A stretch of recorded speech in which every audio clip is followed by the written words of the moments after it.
Muy buenas tardes a todos, a todas. Le damos la bienvenida a este espacio virtual del Instituto de Estudios Judiciales de la Suprema Corte. En esta tarde a esta charla sobre actualidad en Derecho del Consumidor, que se ha organizado desde el Instituto a través de su Consejo Departamental en Moreno General Rodríguez, conjuntamente con el Colegio de Magistrados y Funcionarios, también del Departamento Judicial Moreno General Rodríguez. A continuación va a tomar la palabra la doctora Mirta Francese, quien preside el Consejo Departamental del Instituto de Estudios Judiciales en la departamental mencionada. Doctora. Bueno, muchas gracias, Camilo. Bueno, buenas tardes a todos. Le damos la bienvenida y gracias por estar, por acompañarnos en este espacio que para nosotros es muy enriquecedor, para todos ustedes, para nosotros y para ustedes, para todos. Bueno, y hoy tengo el gusto y el honor a presentar un colega, amigo, el doctor Gabriel Acosta, que nos va a hablar todo lo que es la actualidad del derecho al consumidor, que bueno, sabemos que es una de las ramas del derecho que está muy en boga y a todos lados ponemos derecho al consumidor. Así que todo lo que nos comentes, Gabriel, seguramente nos va a ayudar para el ejercicio de la profesión o en este caso los que estamos dentro de la justicia para la justicia. Así que bueno, Gabriel, te escuchamos. Bueno, buenas tardes a todos.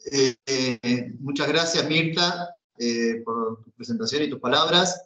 La intención justamente es dar un enfoque dirigido, si bien hacia todos los distintos alcances que tiene la temática, voy a tratar de poner un acento en cuanto a lo que tiene que ver con la función jurisdiccional, ¿no? Con todos los que desempeñamos distintos estamentos del Poder Judicial, en este caso de la provincia de Buenos Aires. Y para ello me parece sí importante destacar que en esta temática hay distintos proyectos a nivel nacional que tienen tratamientos legislativos, entre ellos está el Código de Derecho del Consumidor, ya desde el 2018, que ha sido como una continuación de anteproyectos de ley. También hay otro proyecto desde 2019. Y lo importante que me parece señalar es que la relación de consumo, base de todas estas situaciones que vamos a compartir en este ámbito, tiene mucha vinculación con la actualidad de esta cuarta revolución industrial en la que estamos imbricados. Quiero decir, el mundo digital ha venido no solo para quedarse, sino para expandirse a una velocidad inusitada. Tengan en cuenta en ese contexto que las primeras cuestiones que tuvieron inherencia con la temática del derecho del consumidor se remontan a la década del 80, cuando se hablaba de la responsabilidad de los productos elaborados, de los contratos con cláusulas predispuestas, y cuando queremos también hacer mención a la Ley de Defensa del Consumidor, que es del año 93, un año anterior a la reforma constitucional última del año 94, y 2 años antes de que llegara Internet al país. Fíjense todo lo que ha transcurrido en este universo tecnológico que requiere no solo de adaptar nuestros esquemas técnico-legislativos, sino también de una necesaria revisión de nuestra postura a nivel cultural y a nivel académico, inclusive, para cómo poder desarrollar estas temáticas en la actualidad que nos abarca. Es decir, si tomamos en cuenta que los alcances de la primera Ley de Defensa del Consumidor del año 93 han recibido 4 reformas legislativas antes de la ley del Código Civil y Comercial reformado en el 2015. Después hubo otras 2 reformas más, en virtud de lo cual parece sí lo más apropiado profundizar en lo que pudiera ser el desarrollo de este Código de Defensa del Consumidor para, a partir de allí, con ese plexo, tratar de abordar cada una de las situaciones. Interín, tenemos también que ayornar con un código de esta índole lo que se trata de integrar en un diálogo de fuentes lo que ya con la reforma del año 94 se hizo en los artículos 42 y 43 de la Constitución Nacional, artículos 38 de la Constitución Provincial, en definitiva, también con todos los tratados de derechos humanos incorporados, y finalmente, como dije hace unos instantes, con el Código Civil y Comercial del 2015. En este contexto, fíjense que la creación de jurisprudencia que fue y sigue, y en eso vamos a ahondar en especial, aportando soluciones a distintas manifestaciones de la realidad de la vida negocial, implica también una necesaria revisión de nuestra mirada, como magistrados en este caso, para superar lo que uno tiene, por lo menos, bueno, yo lo digo por mí, pero creo que me permito poder expandir mis vicisitudes con los otros colegas, la asimilación a buscar una solución en parámetros de normas legales, generales y abarcativas, cuando la dinámica de la realidad es mucho más expansiva de lo que a priori nosotros estamos habituados a reflejar cuando en lo cotidiano desarrollamos nuestra labor. Es decir, fíjense que cuando se hace necesario, ante la falta de una codificación o de una legislación que diseñe institucionalmente una serie de parámetros, tomar, por ejemplo, en el Código Civil y Comercial ya está dicho que en el artículo 3 los magistrados debemos resolver con fundamento razonablemente fundado, valga la redundancia.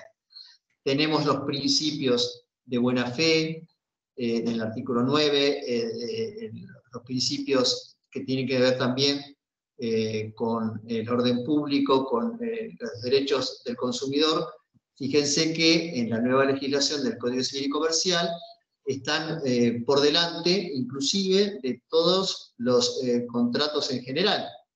Inclusive, ya más que obvio, por delante de la compraventa, que era el primer contrato que estaba en el antiguo Código Ley 340.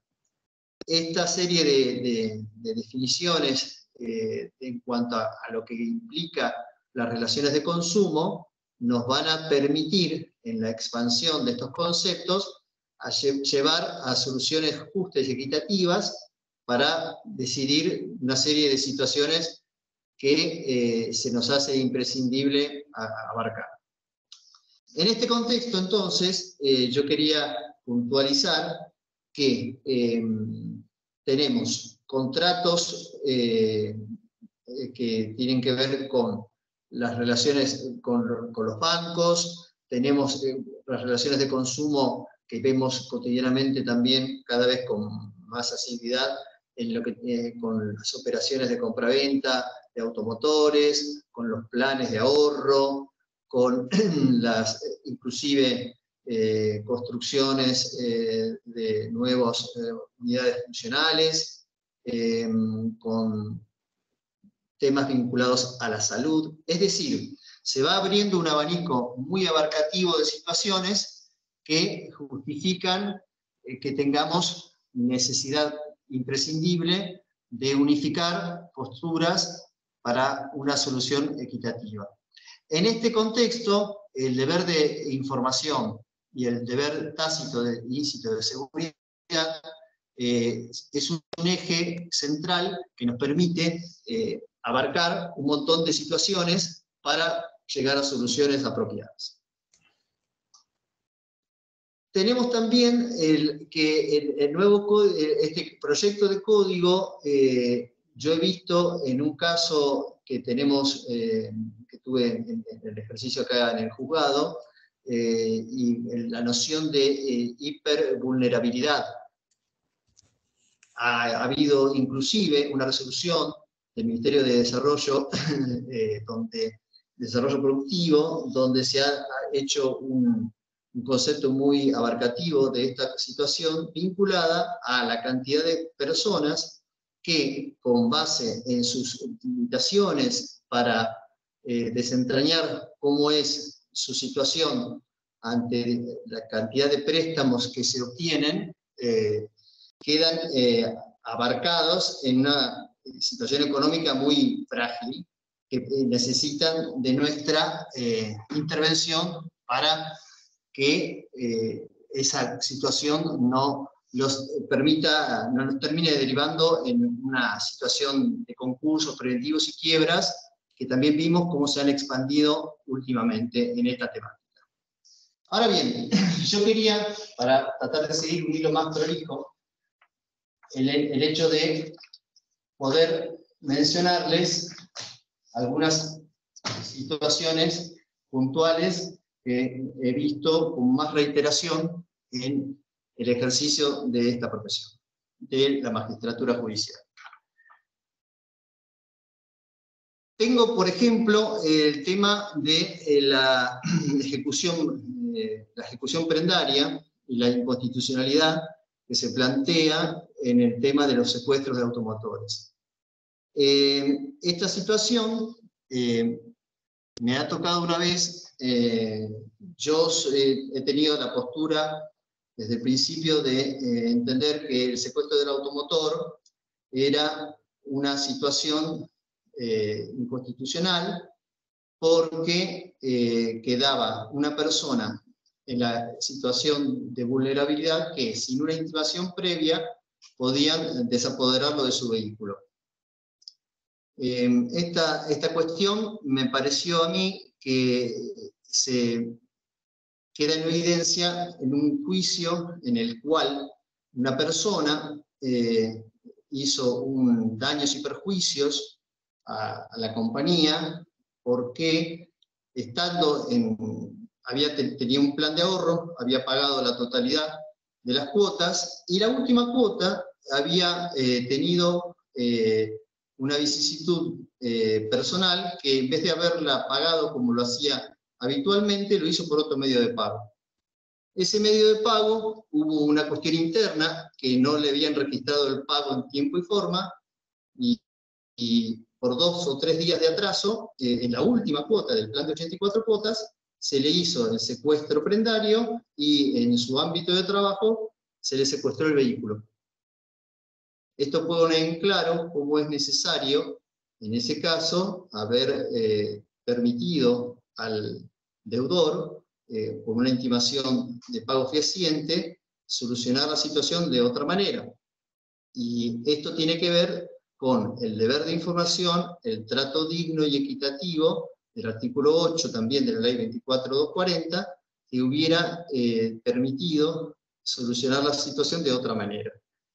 Tenemos también, por ejemplo, recientemente, este año hay un fallo que está publicado en la página de la jurisprudencia de la provincia de Buenos Aires, de la Suprema Corte de Justicia, donde una persona que también había suscrito un plan de ahorro, lo había licitado, había ganado la licitación, pero no fue fehacientemente notificado de la misma, por lo cual no pudo continuar con las gestiones necesarias para adjudicarse la unidad, y la unidad que tenía derecho por esta licitación que había sido adjudicado, se la entregaron a otra persona y perdió la posibilidad de acceder al vehículo en esas condiciones. Esto también tiene que ver justamente con el resguardo del trato digno y equitativo que tiene derecho el consumidor para evitar quedar inmerso en estas situaciones. También podemos ver aspectos que tienen que tratar de llegarse a soluciones de otra índole en el caso de seguros colectivos. Ahí hay todo un debate en el que si prevalece la ley de defensa del consumidor o prevalece la ley de seguros. Si uno toma como parámetro que el derecho del consumidor tiene raigambre constitucional a nivel nacional, a nivel provincial, en este sentido, se había dado la situación que una persona de humilde condición tuvo que, falleció su esposo, y el banco le comunicó que tenía un seguro de vida para cobrar. Cuando quiso acceder a esta posibilidad, claro, es cierto, el plazo previsto en los artículos 46 y concordantes de la ley de seguros había vencido con exceso, pero se tuvo en cuenta justamente que por el deber de información, la compañía de seguros, más en el caso de un seguro colectivo, debía haber comunicado fehacientemente a la beneficiaria de ese seguro que estaba en condiciones de acceder a aquel, para lo cual entonces se accedió a la demanda de cumplimiento de contrato. Fíjense, inclusive, que también me ha tocado una situación con el seguro de cobertura de incendios. A veces también ocurre estos plazos de la ley de seguros que son mucho más breves y que colocan en un estado de indefensión al beneficiario del mismo, y también este servicio, que está contemplado como una relación de consumo, debe ajustarse a las particularidades de prevalecer el marco legal más protectorio que le brinda el derecho al consumidor. Por eso también es muy importante siempre tener presente la noción de orden público que conlleva toda esta temática y que hace a que también los magistrados tengamos la posibilidad, aun cuando no se invoque el mismo por el principio de vira curia nobis, abarcar esta temática con la legislación, con todo el bloque protectorio del consumidor, que permita acceder a una solución apropiada. Es decir, actualmente, más que nada, también se ven muchas situaciones donde se debe obrar con diligencia y con razonabilidad, por supuesto, como dice el artículo 3 del Código Civil y Comercial, pero también con cierto, digamos, audacia o ayornamiento a estos bloques normativos, cuando tenemos que tener presente cómo solucionar situaciones vinculadas a los phishing, como las operaciones crediticias online, donde está más que en boga las distintas vicisitudes que se generan en las relaciones de muchas personas con sus cuentas bancarias, sobre todo el home banking y afines. Aquí es donde se ve muy claramente la posibilidad de tomar en cuenta que el cliente, el consumidor, en su relación con el banco, tiene que también hacerse referencia a los contratos conexos, como son los que tienen que ver con un servicio de tarjeta de crédito que está ofertado por el banco, pero que muchas veces, cuando hay una situación, se trata de excluir su responsabilidad, la propia tarjeta de crédito, cuando hay un administrador del sistema en el que el consumidor debe obtener la debida protección. También recientemente se puede ver inclusive bastantes campañas de distintos bancos, en especial privados, donde sugieren a las personas distintas actitudes prudentes a asumir para no dar números de claves de ninguna índole. Es interesante aquí, un desafío realmente significativo, si nosotros podemos asumir que estas recomendaciones son suficientes para después tratar de excluir de alguna, o disminuir de alguna manera estas responsabilidades de sectores financieros, como los bancos, las tarjetas de crédito, ante un consumidor, que siempre va a estar, obviamente, como la parte más débil de esta relación. Yo no quería ahondar, yo doy por sobreentendida, porque me parecería, si no, invertir tiempo en algo que no se justifica, acerca de la relación entre lo que es un proveedor, lo que es un consumidor. Ya está más que claro que el consumidor es la parte más débil de esa relación, y justamente en un mundo cada vez más globalizado, estas situaciones no solo se van a ir expandiendo, sino se van a ir particularizando, y nos va a hacer un resguardo apropiado tomar como parámetros los conceptos generales ante la imposibilidad de, aún con un código de derecho del consumidor, abarcar cada una de las particularidades de cada situación individual. Quiero volver al tema de las vicisitudes de distintas, cada un ciudadano con sus entidades bancarias y con las tarjetas de crédito. Tengan presente, fíjense, si no en lo práctico, cuando uno va a hacer una compra, o antes era todavía más, me parece a mí, claro que ahora, que uno hacía una compra con una tarjeta de crédito, y aún en el comercio había que autorizar la operatoria cuando superaba determinada cantidad de importe, el monto de la misma. O sea que la tarjeta de crédito resguardaba su situación en esas circunstancias.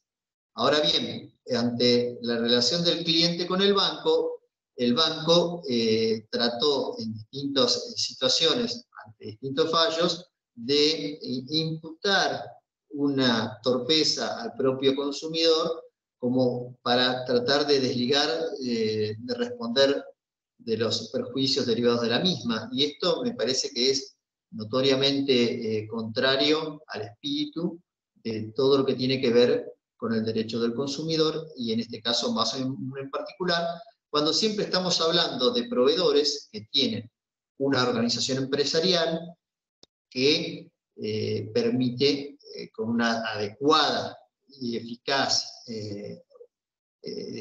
asignación de distintas situaciones de la misma, de quedar con la posibilidad que el consumidor no tenga que hacer un sinnúmero de gestiones para quedar amparado ante un determinado producto o servicio. O sea, que los bancos van a tener que estar pensando en cómo reorganizar sus formas negociales, inclusive ante el desafío que les implica distintas aplicaciones que piensen, digo, no por hacer publicidad, pero por una cuestión de descripción. Piensen en Ualá, que está muy en boga porque encima el emprendedor a cargo de la misma es un argentino bastante joven, ¿no? Que detectó que había la mitad o 40% de gente que no tiene cuenta bancaria, y diseñó una aplicación que pone también en algún aspecto contra las cuerdas a todas las instituciones bancarias, porque justamente las coloca en una situación de ver cómo reorganizan su modelo negocial, atento que sin una persona que lo atienda, un usuario de esta aplicación puede acceder a manejar su dinero con transferencias y pagos de distintas índole. Estas son una serie de, lo pongo como un ejemplo, porque también es el desafío para nosotros en el ejercicio de nuestra función, tener la suficiente, digamos así, apertura mental para no tener el prurito de viabilizar medidas cautelares que permitan una protección adecuada del sinnúmero de situaciones en las que se ven implicados en la actualidad mucha gente en su carácter de consumidor.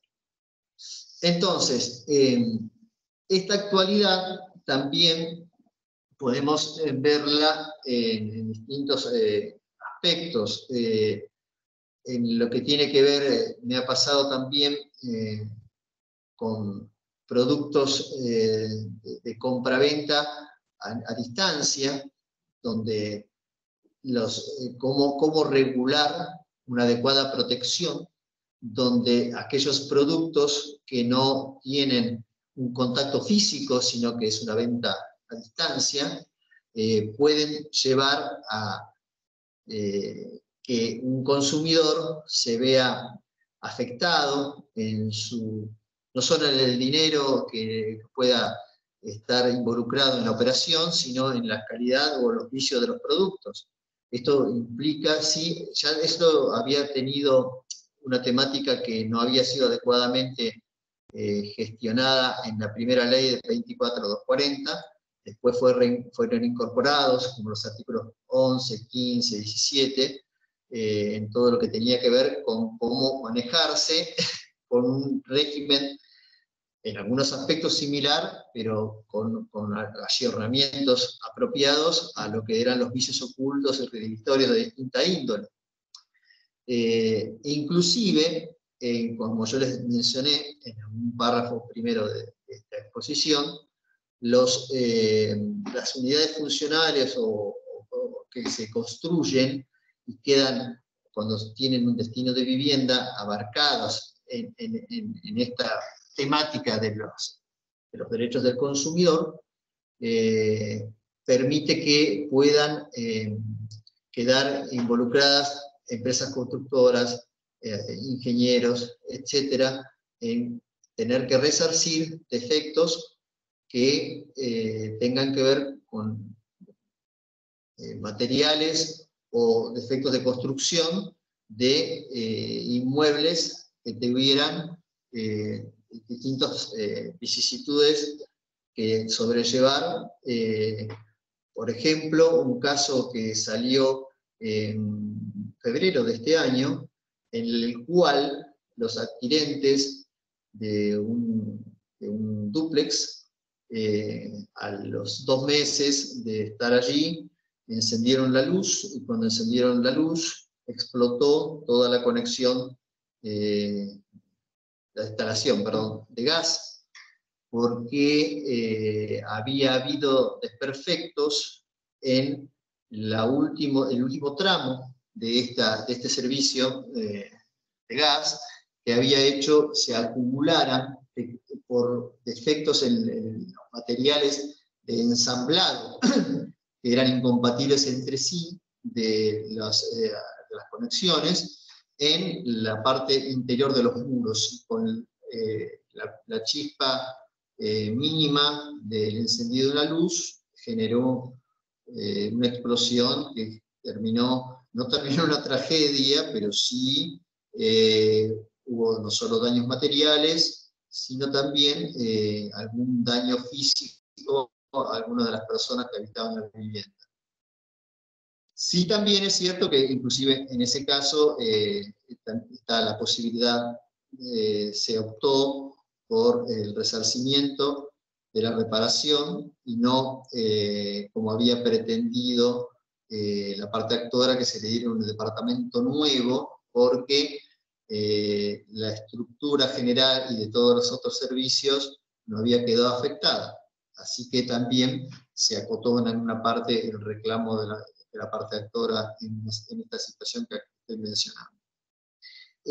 Me parece también, sí, importante señalar que el juego de las normas procesales, como tiene que ver con las cargas probatorias dinámicas, incorporadas en su oportunidad ya en el 2008, en el artículo 53, y el tema de los daños punitivos, son institutos que merecen una consideración especial, especialmente en lo que abarca esta exposición que tiene que ver con la actualidad. ¿Por qué lo del derecho del consumidor? ¿Por qué? Bueno, yo aquí quiero señalar eso, que las cargas probatorias dinámicas implican que quien siempre va a estar en condiciones de probar con mejores posibilidades las situaciones que pudieran eximir de responsabilidad, ha de ser justamente los proveedores de los distintos productos o servicios involucrados en una relación de consumo. Y esto también nos lleva a la temática de los daños punitivos. Los daños punitivos, hoy día, al no estar específicamente de una forma pacífica definida la cuestión, yo entiendo que deben tomarse cada vez más como una sanción a determinadas actitudes del productor involucrado, del proveedor involucrado, porque la situación de vulnerabilidad del consumidor, entiendo yo que hasta que no haya una legislación, como podría ser un código de derecho del consumidor, que defina muchas cuestiones, es imprescindible tratar de resguardar la situación de los ciudadanos que quedan implicados en esta condición de consumidor por alguna situación de esta índole, con sanciones que sean realmente disuasivas, como son las de los daños punitivos. Aquí, por supuesto, yo soy consciente que hay distintas visiones y entiendo yo inclusive que, así como en 1746 prevé una fórmula matemática de cálculo para los daños y perjuicios, hay algunas posturas que reflejan la posibilidad de también hacer una especie de cálculo aritmético para cuantificar estos daños punitivos. Sí es cierto que también en esta fórmula las variables tienen un elemento subjetivo en la conformación de los componentes de esa fórmula, con lo cual quien la critica no deja de tener su argumento en favor en cuanto a que si en la fórmula aritmética para cuantificar los daños punitivos hay algo de subjetivo, no habría a priori, pareciera, una superación de esta situación. Pero lo cierto es que me parece a mí que otro parámetro podría ser el hecho de que si hoy día tenemos pólizas de seguro que tengan un valor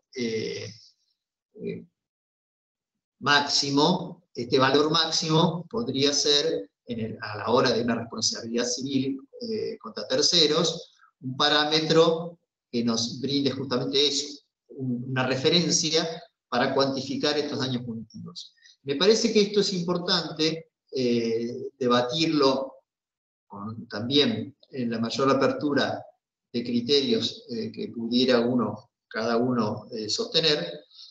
¿Por qué?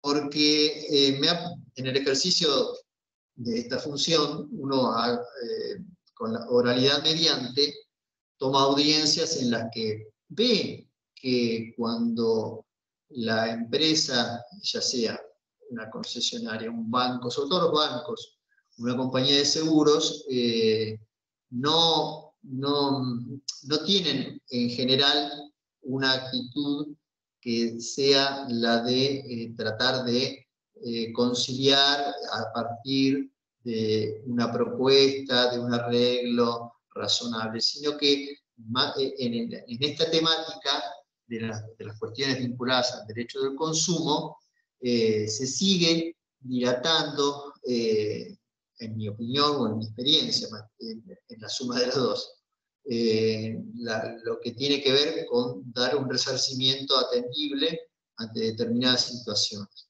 Inclusive me ha tocado que por ahí el particular involucrado, el consumidor, ha tenido que recorrer todo el espinel de la Oficina de Defensa del Consumidor a nivel municipal, las distintas iniciar el juicio, audiencia preliminar, todo el periodo probatorio, y eso, claro, inevitablemente lleva un lapso que se va dilatando, y entonces creo yo que el endurecimiento de la cuantificación de los daños punitivos va en algún momento dado a redundar en que esta función disuasiva frente a una actitud inapropiada tenga la contundencia indispensable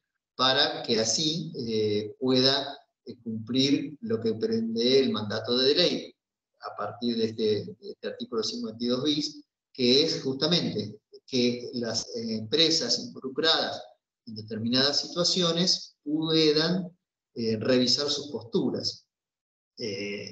Nos faltan datos en la era de los datos, en la era de los datos abiertos inclusive, nos faltarían datos para saber, y eso sería algo muy valioso, cuánta gente que tiene alguna situación de controversia vinculada a su condición de consumidor, entre la dificultad que tienen y el inicio del proceso judicial, cuál sería la relación entre uno y otro. Ahí es cierto que tenemos un aspecto que hace que tengamos que ahí acudir a una subjetividad que no es la deseable, aunque el razonamiento expresado siempre es mejor que el razonamiento que no lo es en este punto. Pero me parece que hay que tener la suficiente grandeza para también acudir sin tanto, digamos, reparo, en mi opinión, a este tipo de situaciones. A mí me ha ido, con suerte, dispar.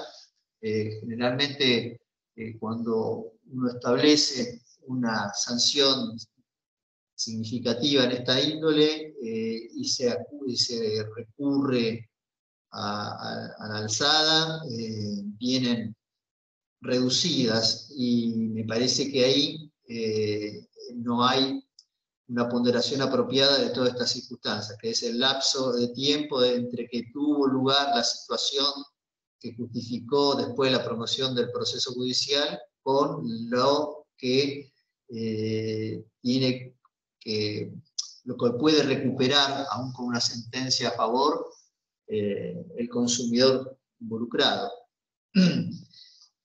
Los planes de ahorro, realmente quiero volver por un momento a ese tema.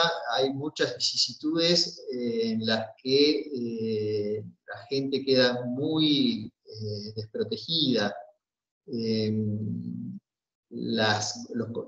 Es un evidente contrato con cláusulas predispuestas, donde hay toda una serie de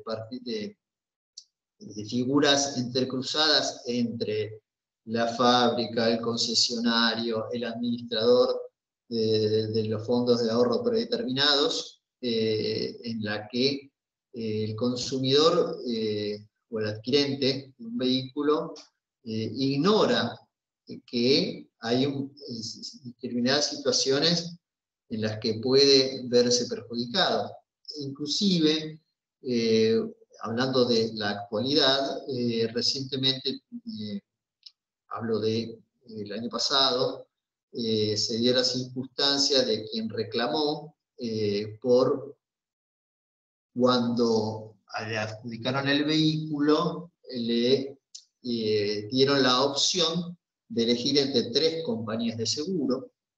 Esta persona reparó que ninguno de los valores de estas 3 compañías de seguro en realidad eran todos superiores a una compañía que él quería aportar por su propia cuenta, y no tenía la posibilidad de hacerlo, y ante esta situación hizo el planteo, y claro, esta limitación en en contra del consumidor puede ser reparada, resarcida, integrada por sentencia judicial mediante, y recibió la confirmación de Cámara como que esta limitación para contratar implicaba una afectación al trato digno y equitativo, y que permitió al consumidor acceder a una compañía de seguros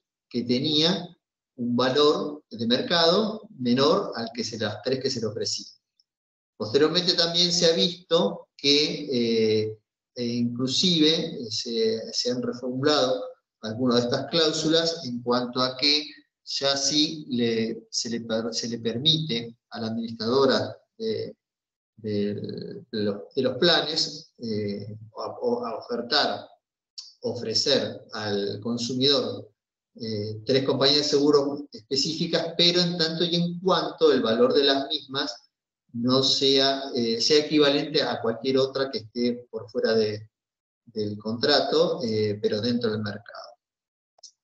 En definitiva, lo que quiero señalar es evidentemente la imprescindible reformulación de cada una de estas cuestiones, y eso es lo que yo quiero hacer hincapié cuando se habla de la actualidad del derecho del consumidor, a que todos los principios más generales tengan la flexibilidad necesaria para resguardar de esa manera los derechos de los ciudadanos que se ven en una situación de donde están más vulnerables, resguardados en debida forma.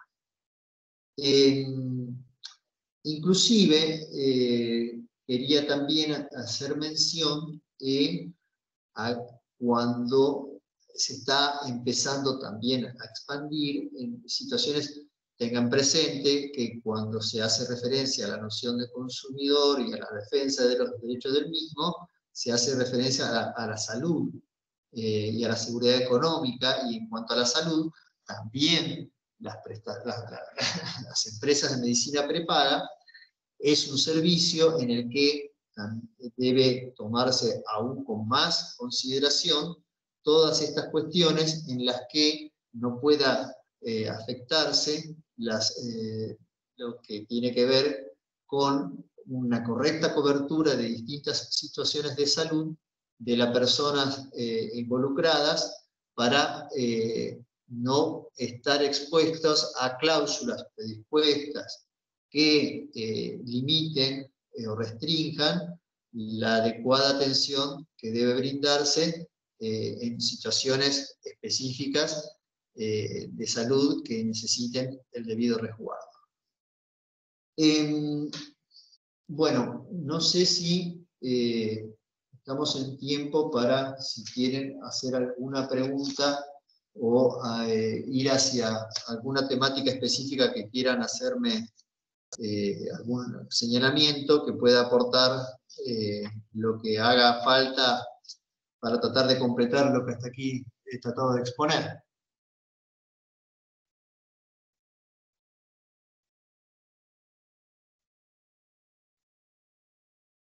No sé si me escuchan.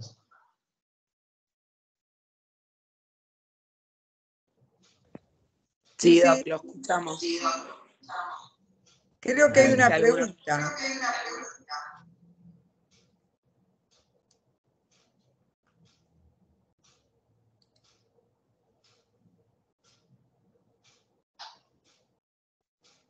Sí, no sé quién me la transmite o si la puedo escuchar yo de qué manera. A ver, me pareció verla en el chat. Si no, pueden efectuar preguntas habilitando el micrófono, pueden usar el icono de la manito, darle un marco de orden a las preguntas, si les parece.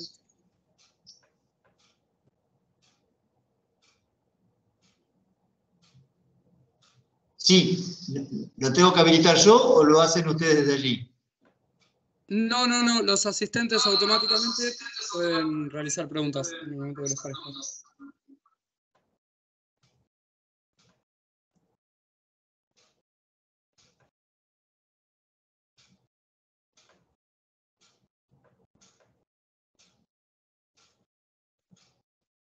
Ahí hay una, si quieren, en el chat como para arrancar.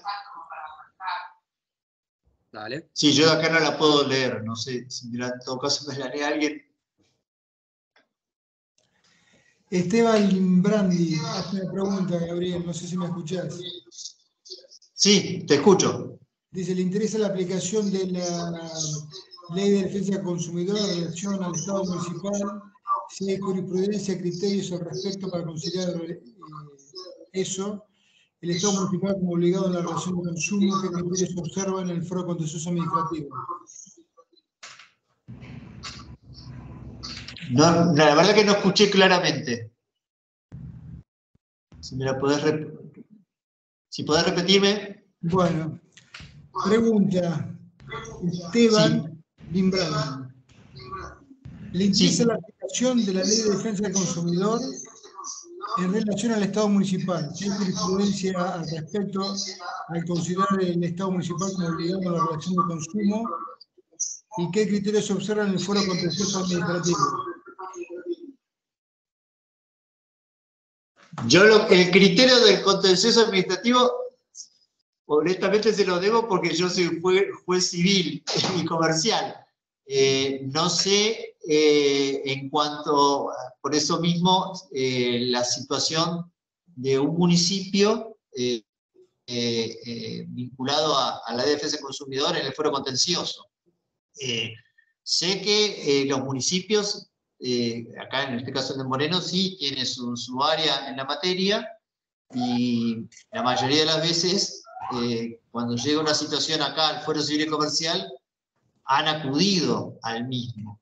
Pero no le puedo decir en cuanto al Foro Contencioso Administrativo cuál es el criterio, porque la verdad que no está en mi métier, vamos a decirlo así.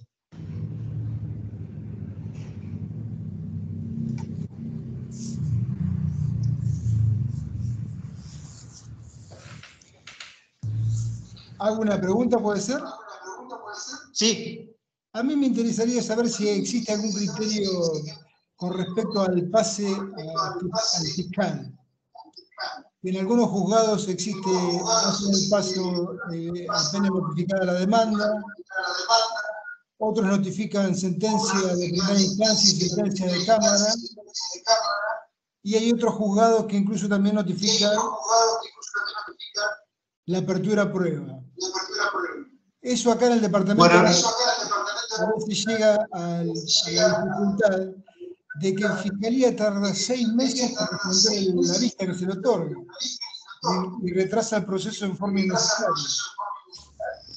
Bueno, nosotros, la Procuración de la Corte, hace no mucho tiempo, nos dio una serie de indicaciones acerca de en qué áreas, en qué temáticas había que darle lo que se llama vista a lo que sería la oficina civil de la Fiscalía General Departamental.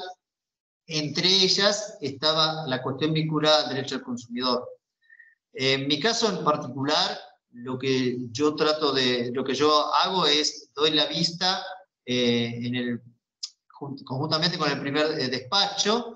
Depende también si la temática que se traiga a colación, si es un juicio ejecutivo por un pagaré que se tenga que integrar, que se pueda estar dentro de la posibilidad de integrar el pagaré con documental para que este pagaré, que no reúna todos los requisitos específicos del artículo 36 de la ley 24.240, pueda integrarse con la documentación que le da, porque así ya se ha previsto por la Corte, jurisprudencia mediante, doctrina legal, la posibilidad de darle carácter ejecutivo. Yo lo hago en el primer despacho.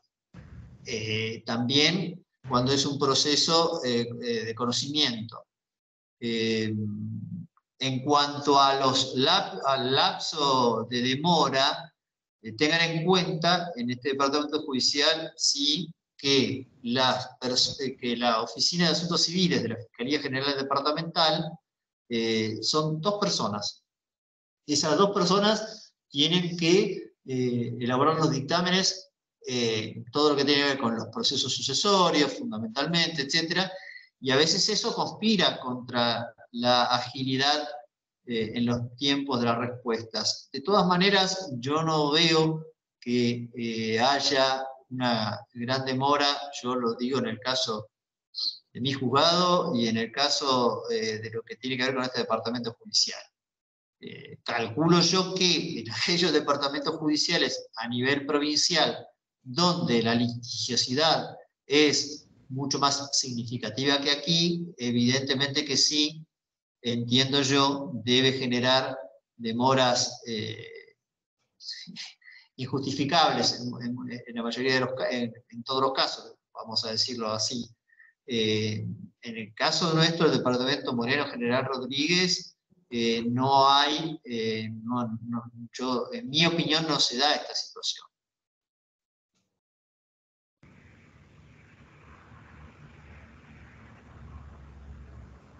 Hay una pregunta, no sé si Gabriel. Sí. Que preguntan si en la provincia de Buenos Aires se requiere mediación previa para presentar la demanda en el juicio civil y comercial. La mediación judicial previa es obligatoria, sí, con las excepciones el desalojo es optativo, no hay mediación en las usucapiones, pero sí, la mediación es prejudicial obligatoria, sí.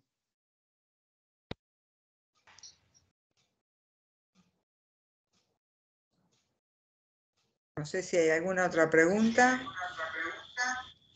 Hay una pregunta en el chat de Lucía Corti. Sí. Si me la puede leer alguien, con todo gusto. Sí, acá está. Sí. Lo que quiere saber si se puede hablar sobre el derecho al consumidor respecto de los contratos de transporte aéreo. Eso es más federal. Bueno, más allá de eso, Mirta, sí, también dentro del Código de Defensa del Consumidor que mencioné, está prevista un capítulo especial para el transporte aéreo. Porque completo lo que vos dijiste. Hoy día es una temática federal, pero evidentemente que la reedición de situaciones vinculadas al derecho del consumidor afectado a distintos tipos de usuarios han hecho que lo coloquen como un capítulo específico dentro de este código, que si fuera sancionado tendría, entiendo yo, los alcances idénticos a los del Código Civil y Comercial. Así que en ese caso, bueno, ahí se muestra una cuestión muy actual, porque con todo el tema de la pandemia, claramente se han dado una serie de situaciones vinculadas con el transporte aéreo que es necesario dar una respuesta, y quizás la técnica legislativa de incluirlos allí nos coloque a nosotros en la situación de tener que abarcar esas temáticas y decidirlas. Hoy día no es así. No sé, Lucía Cortis está en el chat para ver específicamente qué es lo que quiere saber del transporte aéreo.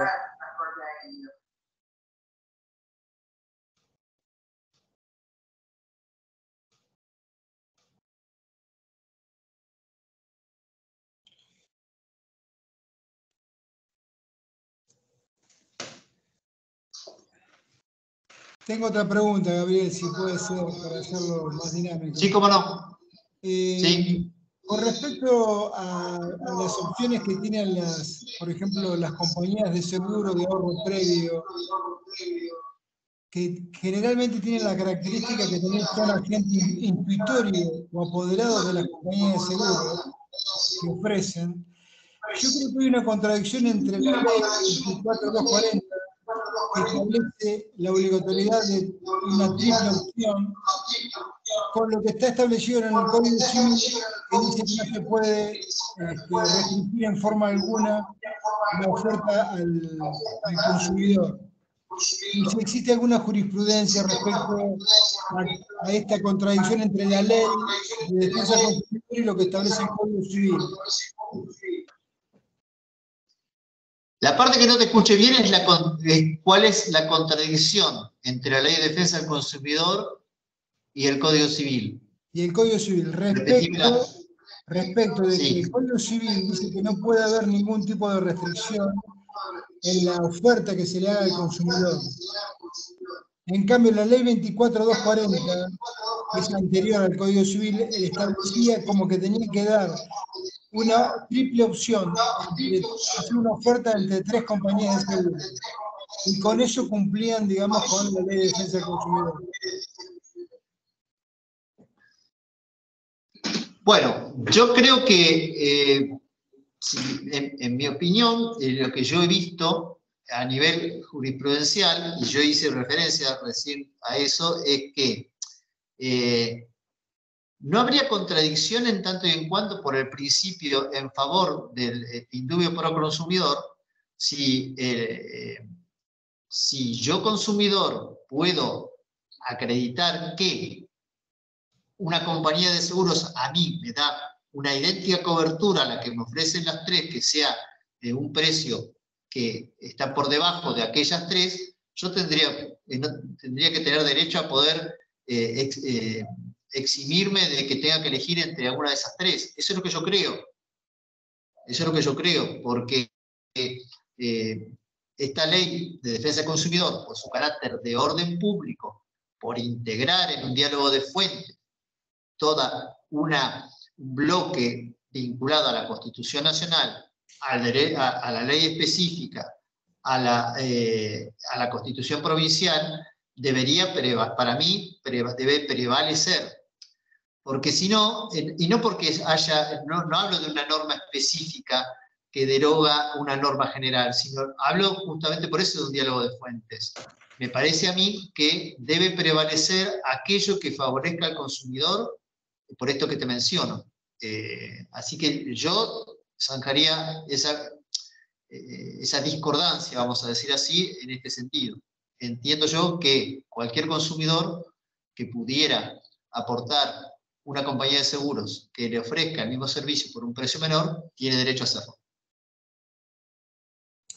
Está bien, muchas gracias. No, por nada. Hay otra pregunta que habla del acta de cierre de mediación realizada en... Espera, no se me fue la... Perdón. A ver si la puedo encontrar. Acá. En el acta de cierre de mediación realizada ante COPREC, sirve para asociar en la provincia de Buenos Aires. COPREC es un servicio de conciliación previa que se aplica en Nación, Cava. Claro. No acá. No, claro. No serviría. Ya lo contestaste vos, Mirta, coincido. No, por eso. Y sí. Como pregunta en Nación. Claro. Después. Aquí en provincia no. No.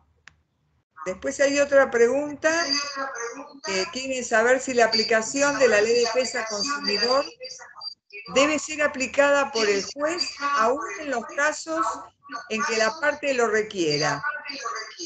Puntualmente, en un proceso ejecutivo en donde el demandado nada dice al respecto, ¿debe el juez fallar con fundamento a ella y pedir la documentación? Bueno, yo entiendo que sí. En algún momento creo que hice referencia. Aun cuando no se cite por el principio de Ibera Curianovi, y siendo la ley de orden público, yo puedo aplicar la misma con los alcances justamente protectorios que ello implica. Entiendo que sí. Entiendo que sí.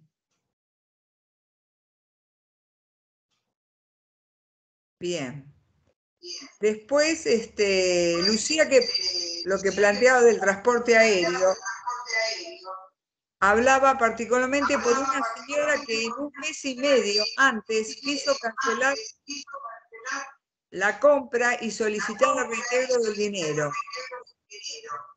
Iniciamos el reclamo en Coprex y tenemos una audiencia pronto. El motivo por el cual ella pidió la cancelación del reembolso porque su papá se enfermó y terminó falleciendo. Cuestión, una locura en ese contexto poder comunicar con Despegar y Jetmar, no recibiendo respuestas. Bueno, es todo un tema. Sí, sí, yo realmente entiendo que por esta cuestión que debe ser que es más del fuero federal que del nuestro, yo no lo he visto en un caso particular, ni en el juzgado, ni en los sitios de fallos de la provincia de Buenos Aires de la Suprema Corte. No lo he visto.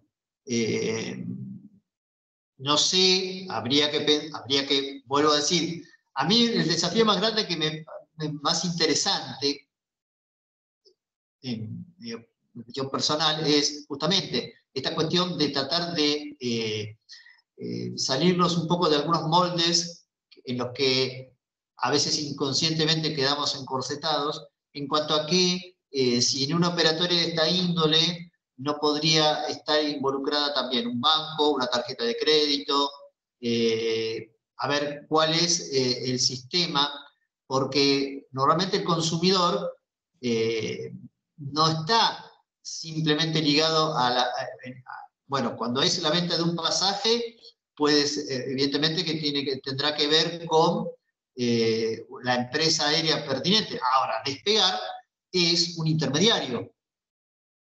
Siendo un intermediario, como tantos intermediarios que hay y tantas aplicaciones que obran en esa condición, si yo me tomo de la Ley de Defensa del Consumidor que la responsabilidad es expansiva a cualquiera que está dentro de esa cadena de comercialización de un producto o un servicio, quizás pudiera no reclamarle por una cuestión de fuero a la empresa aérea, pero sí a la empresa intermediaria, por ejemplo Despegar, o a la tarjeta de crédito o a un banco si está involucrado, que haya un banco ofreciendo una promoción como cliente de un banco de determinada posibilidad de acceder a un pasaje aéreo. O sea, no lo descartaría, si bien no he visto un caso en jurisprudencia aún, pero si para tratar para no esquivar a la pregunta, si en ese contexto encuentro a alguno de las personas, de las empresas, perdón, de las empresas involucradas en este producto o servicio, entiendo yo que podría acudir, sí, al derecho del consumidor para tratar de resarcir el perjuicio que se me hubiera ocasionado. Bueno, acá hay otra pregunta de Rosario, que bien que quiere saber la aplicación de la Ley de Defensa del Consumidor en la prenda con secuestro. No sé qué quiere saber bien. Consideraciones.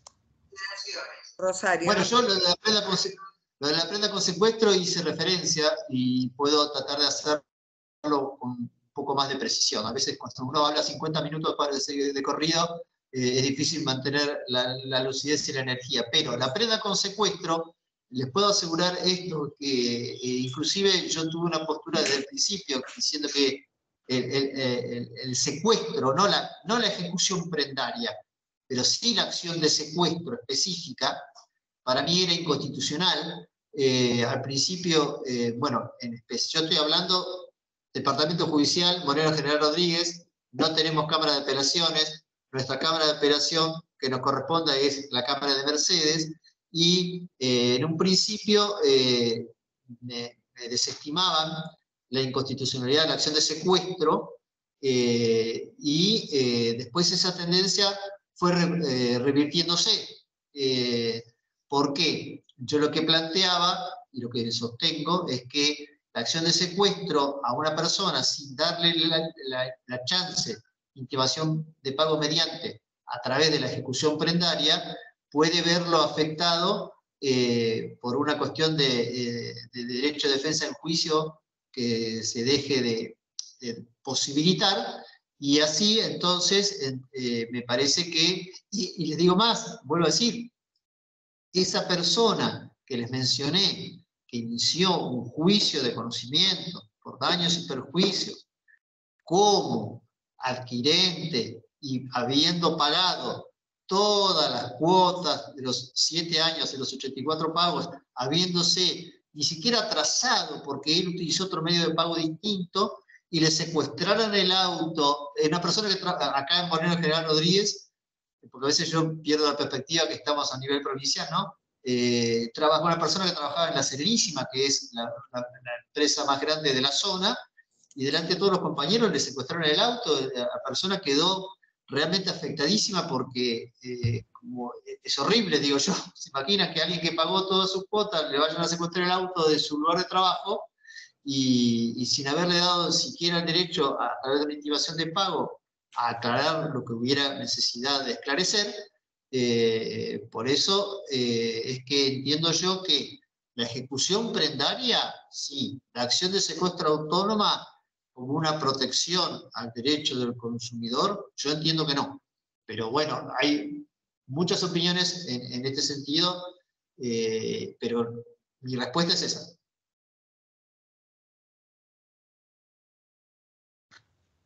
Bueno, no sé si hay alguna otra pregunta.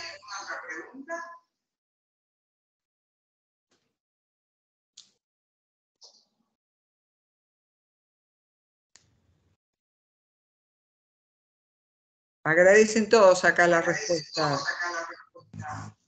Bueno, si me permiten una reflexión terminando, sería justamente,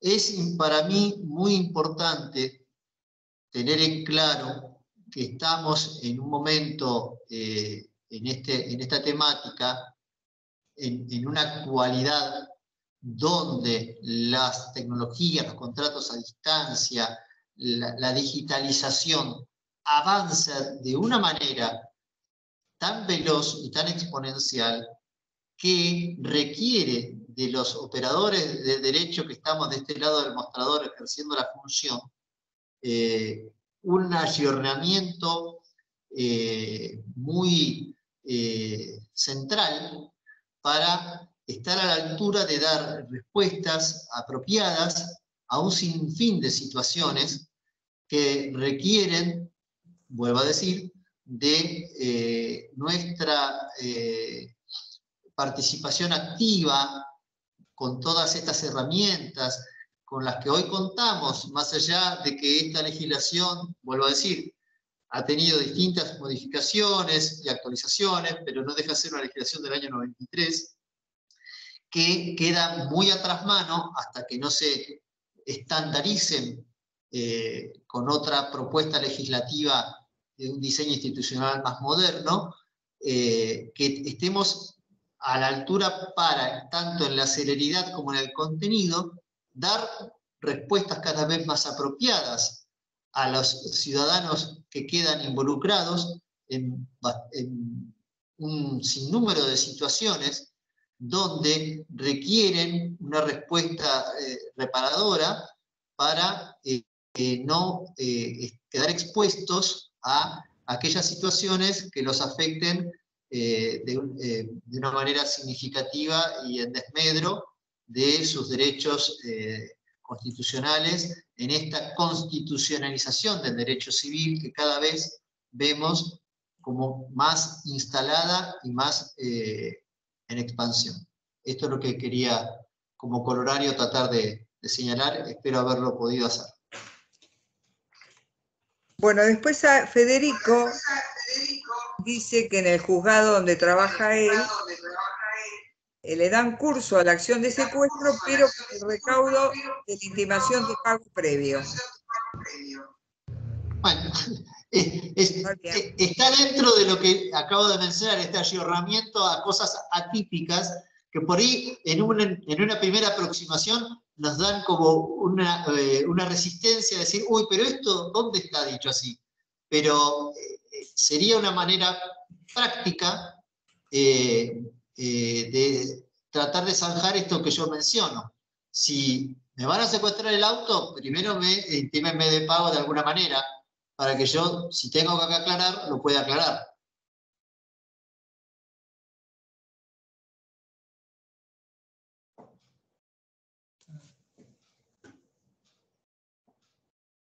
Bueno, creo que está todo.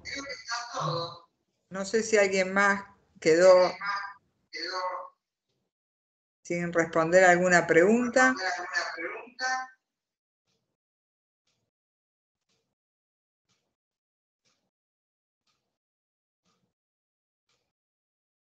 Creo que no. Bueno. Estaríamos, ¿no? Entonces.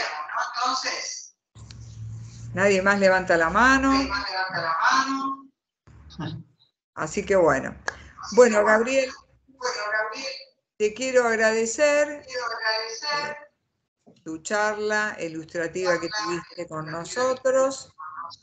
Creo que a muchos se les esclareció también temas que estaban medios inconclusos, que nadie, viste que como es esto, en la vorágine de trabajo uno va cambiando y va haciendo cosas, ¿no?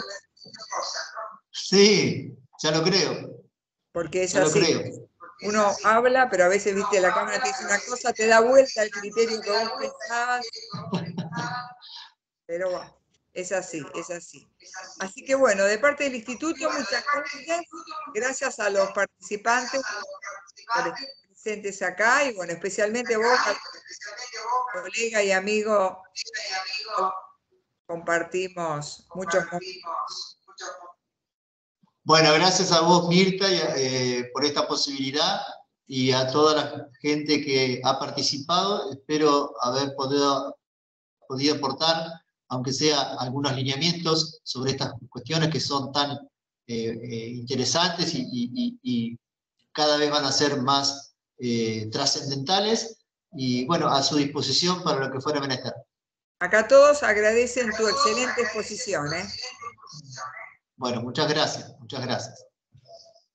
Así que bueno, nos veremos entonces pronto. Gracias a todos, ¿eh? Gracias a ustedes. Hasta luego.